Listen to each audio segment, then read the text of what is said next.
Salut les amis, j'espère que vous allez bien, on se retrouve pour une nouvelle vidéo sur Boruto et aujourd'hui on va être en mode prédiction théorie pour le prochain chapitre de Boruto qui sort dans le mois de décembre et pour le coup, comme vous l'avez vu dans la dernière review, le dernier chapitre était juste oufissime entre le mode barillon de Naruto, donc cette ultime forme fusionnée avec son chakra et celui de Kyuubi, un truc de ouf, mais malgré ce power-up, il commence à s'affaiblir de plus en plus et on a terminé ce chapitre avec un Boruto qui se réveille, potentiellement possédé en Momoshiki. Et là très clairement faut se le dire, le prochain chapitre va être incroyable, dans le sens où on a un Naruto qui devient de plus en plus faible à cause de cette nouvelle forme, un Sasuke qui est en PLS, un Kawaki qui a été TP dans la dimension où ils sont grâce et à cause du bras que Naruto avait donné à Kawaki, Ishiki a sa graille devant lui, donc il va pouvoir implanter son Kama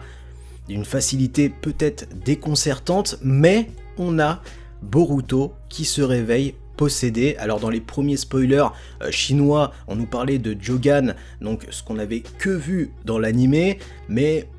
d'après le dessin, on voit très clairement que pour l'instant c'est un Byakugan, mais ce n'est pas impossible, et bien que dans ce prochain chapitre, Boruto débloque un nouveau niveau de sa forme Otsutsuki. Déjà on sait, le Kama, le dégel se fait de plus en plus, donc on a un Boruto qui, fatalement, va être avec un Kama qui va être dégelé à 100%, à part si on nous trouve une pirouette scénaristique, mais là dans cette deuxième apparition, donc on aura dans le prochain chapitre, il est fort probable qu'on ait un Boruto avec une forme plus évoluée que celle à une corne qu'on a vue dans des chapitres antérieurs, et c'est là où ça risque d'être tendu, puisque dans la dernière review, je vous avais fait une micro-théorie comme quoi ça serait cool que Boruto, par sa possession de Momoshiki, tue son père, ça serait au niveau scénaristique oufissime et totalement décalé, mais avec la reprise totale du scénario de Masashi Kishimoto, puisque maintenant il reprend les rênes de Boruto, est-ce que l'auteur aura les cojones de tuer le héros qu'il a construit? Et beaucoup de personnes étaient contre cette théorie de voir un Boruto posséder Momoshiki tuer Naruto, puisque tout comme vous, j'ai grandi avec Naruto, donc j'ai vu l'évolution du personnage jusqu'à son titre suprême, 7ème Hokage, donc forcément il y a ce coup de nostalgie, mais voilà, pour moi il n'est pas impossible que si on relit donc le petit passage qu'on a eu dans le premier tome de Boruto, que Boruto soit l'antagoniste et non le protagoniste, parce qu'on pense que Kawaki serait peut-être le méchant, mais serait pas inintéressant d'avoir un Boruto qui a sombré. Et dans les commentaires, il y a beaucoup de personnes qui remettent le sujet sur la table, comme quoi ils espèrent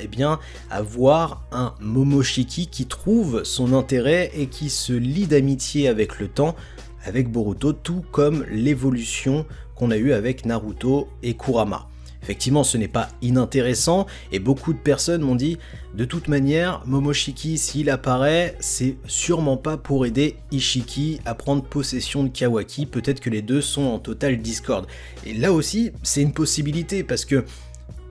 Momoshiki, son but, il est simple, son but, c'est d'être El Famoso Otsutsuki. Donc forcément, il n'y a pas de place pour deux personnes. Donc est-ce que, à cause de cette contrariété, on aurait un Momoshiki qui va aider temporairement Naruto et Sasuke à éviter que Ishiki possède Kawaki? Donc effectivement, si je suis la théorie de plusieurs personnes qui regardent mes vidéos en commentaire, voir un Momoshiki aider Naruto et Sasuke temporairement, donc les ennemis d'hier sont nos amis d'aujourd'hui, pourquoi pas? Dans le sens où il aurait peut-être son intérêt à éliminer Ishiki et être le seul à faire du sale par la suite. Après, pour moi, et c'est clair, dans le prochain chapitre, on aura une nouvelle étape, une nouvelle forme de Boruto en termes de possession et en termes de design. Puisque là, on a connu donc la première étape, c'est-à-dire le dégel où Boruto, il s'est fait posséder avec une corne, et le but final, c'est que donc le réceptacle devienne un Otsutsuki parfait, donc la réincarnation de l'Otsutsuki qui a mis sa sauvegarde dans le corps du réceptacle. Donc on va avoir une évolution corporelle de Boruto au fil des chapitres. Après pour moi, la chose qui est réellement sûre, c'est que dans le prochain chapitre, Boruto ne sera pas conscient de cet éveil, et il y aura que Momoshiki qui aura la possession de Boruto. Et Boruto, ne va pas faire grand chose à part être la marionnette de Momoshiki pour potentiellement aider Naruto et Sasuke. Par contre, une autre chose qui est sûre, c'est que d'après tout ce qu'on a pu entrevoir et lire, il est théoriquement impossible à un Otsutsuki de tuer un autre Otsutsuki. Il y aurait une loi qui l'interdirait. Donc pour moi, certes, il pourrait les aider, mais il ne serait pas celui qui mettrait le coup fatal à Ishiki. Après, très clairement, pour moi, je vois pas une défaite totale de Ishiki. Ce qui pourrait être intéressant scénaristiquement, c'est que Momoshiki, Boruto, Sasuke et Naruto pensent avoir éliminé Ishiki, mais celui-ci a quand même réussi à mettre la sauvegarde dans Kawaki, parce que quand on regarde le premier chapitre de Boruto, il n'y aurait aucune logique bien que Ishiki n'ait pas réussi à être dans le corps de Kawaki, puisqu'on voit très clairement dans le premier chapitre un Kawaki avec le Kama. Après, quelque chose qui peut être intéressant dans le prochain chapitre, avec cette nouvelle étape du dégel du Kama dans le corps de Boruto, ça serait l'intégration, pour la première fois, dans le manga du Jogan. Alors certes, il ne faut pas mettre la charrue avant les bœufs, pour l'instant on n'a jamais eu l'intégration du Jogan de Boruto dans le manga, mais pour moi c'est impossible qu'il soit exclusif à l'anime, ça serait totalement débile puisque on nous montre quelque chose qui a un fort potentiel et dont on sait rien et dont on attise notre curiosité, mais entre le Kama, on n'a pas encore toutes les clés et le délire de réceptacle et tout le bordel, pour moi le Jogan, ça pourrait être intéressant de le mettre dans la boucle, dans le sens où Boruto a des origines grâce à sa mère Hyuga, on sait très bien dans The Last le délire entre les Otsutsuki et les Hyuga,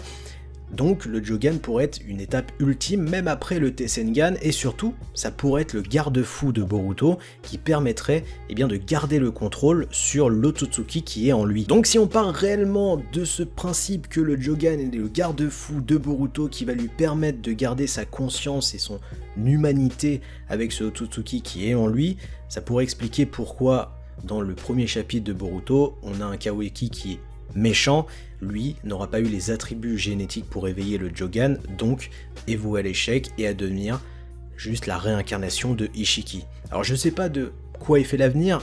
de ce que vous pensez, toutes les théories que vous avez, c'est intéressant de vous lire en commentaire, donc n'hésitez pas à me dire toutes vos théories en commentaire, de liker, de partager, de vous abonner à la chaîne YouTube, on est bientôt aux 300 000 abonnés et ça c'est grâce à vous. Je vous souhaite une très bonne journée, une très bonne soirée, à très bientôt,